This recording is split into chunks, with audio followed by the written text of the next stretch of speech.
Egypt's only opposition candidate campaigning so far for a presidential election next year, Ahmed al-Tantawi, has condemned harassment by the security forces against his teams and supporters. President Abdel Fattah al-Sisi, the former army chief elected in 2014, a year after he led the military ouster of elected Islamist President Mohamed Morsi, is widely expected to run for re-election. Tantawi, the first declared candidate for the ballot, expected next spring, took to social media to accuse the security forces of targeting his campaign team and supporters. On Tuesday, the Egyptian Front for Human Rights said emergency courts had extended the detention of a Tantawi supporter. And now joining me to discuss this is Bolu Michael-Biyi. He is a former legal advisor at the African Union, and he joins me live from Toronto, Canada. Bolu, thank you so much for obliging our call. Good day. Thank you for having me. Now, Tantawi is the first declared candidate for the ballot, expected next spring, and he's already receiving alleged threats. What does this say about democracy in the country, that's Egypt? All right. Well, I'm not going to be too quick to accept, take hook like and sinker the allegations that Tantawi has brought forward against the incumbent government, because if we look further down into Egypt's recent history, anytime it's close to election time, when it's election time, it's all this same thing comes up all the time. We saw it 12 years ago. We saw it 5 years ago, and it's election season again. The coalition opposition or whatever opposition is running against the incumbent always comes up with these allegations, and it should be investigated. And the question is, did President al-Sisi or any of his top officials order the arrest of this person or their disappearance? He who asserts must prove. He who must come with equity must come with clean hands. Nobody can just wake up and say, "Oh, this is going on."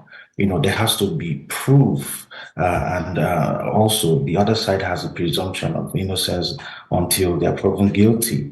His allegation is not tantamount to conviction, and if a candidate that is running for office is already calling foul before the blowing of the whistle, it says a lot about the political character of such candidate. So I'll just take his allegations lightly, because it happens every time during election season in Egypt.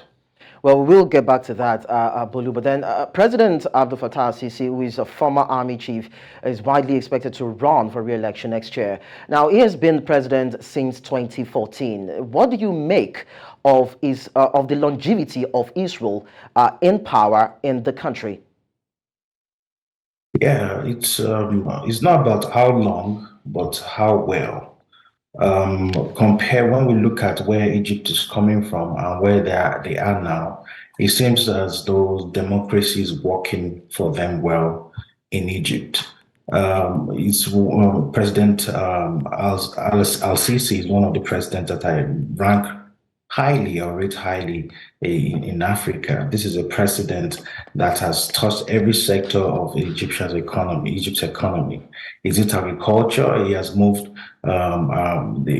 Egypt to be self-sufficient in animal production from 750,000 tons to about 850,000 tons from 2015 to 2018. They're pushing them to self-sufficiency. Is in the area of the economy. He has built over 1,000 factories and signed about over 76 all contracts totaling over $3 billion. It's in the area of education. The University of Cairo is still the #1 university in Africa, followed closely or side by side with the University of Cape Town in South Africa. He has touched every sector. Is it healthcare? 110 hospitals, new hospitals in Egypt, rehabilitating over 3,000 of them. Yeah, Egypt has treated more cases, 4 times more cases of C virus than any other country in the world. Is it the rule of law that we want to talk about? This is a president that's moved Egypt almost 40 places up the anti-corruption index. So democracy is working in Egypt. And if this is all he can record, these are the things he's recording within the space of 14 since the time he got, since 2014 when he got into office, then why not? I have no reservations about him continuing. You see, when leaders do well, people will continually want them to stay in office. When he ran the first time, he had about 97% of the vote, not 57, not 67, 97. And he did so the second time is they say about 97% again. Usually when leaders run, by the second time, the popularity drops. But al-Sisi has been able to maintain his rating over time. First time, second time, still, if statistics is to go by, then he has every reason to, the Egyptians have every reason to keep him in office. Okay, let's go back to the issue of allegations by Tantawi, saying that government needs to do more in terms of attacks and arrests, unwanted arrests of its supporters and teams. And I'd like to just intimate you with this. The Egyptian Front for Human Rights and Emergency Courts said that there's been an extension of a detention of one of Tantawi's supporters. And he was actually detained on August 30, and his name is Ahmed Ali Atiyah. He was accused of terrorism and spreading false information. And it was also said that two other members of Tantawi camps were also detained and arrested on September 4.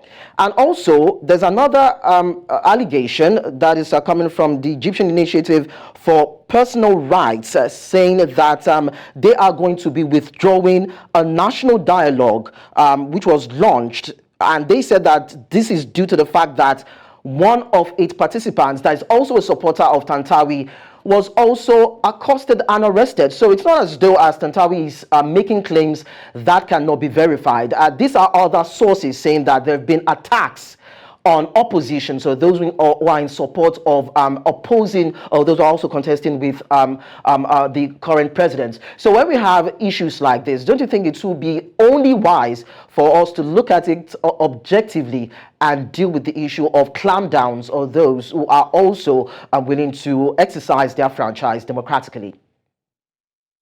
Yeah, it's good that the civil society organizations are coming out, and that itself speaks to this freedom of speech and association and expression that is being guaranteed under Egyptian law. If we look at the flip side of it, if civil organizations cannot come out to make claims and things like that, that's when we can really say that a particular government is repressive. And I don't want to give too many excuses for the government agencies, but they too need to be investigated if they are just taking their own initiatives or they are receiving direct, go ahead to take certain steps. The individuals being arrested as well. They have their own rights under the Constitution of Egypt, and it must be respected. They have to give clear reasons why their detention is being extended. Is it to finish up an investigation? There has to be clear communication channels between these agencies and the civil society organizations. I'm aware that these allegations, some of them, these things are happening and all that. But there's probably more to it than meets the eye, and it's very important for both the organizations and civil societies to have clear communication channels. Bolu, thank you so much for your time. Yeah. Cheers.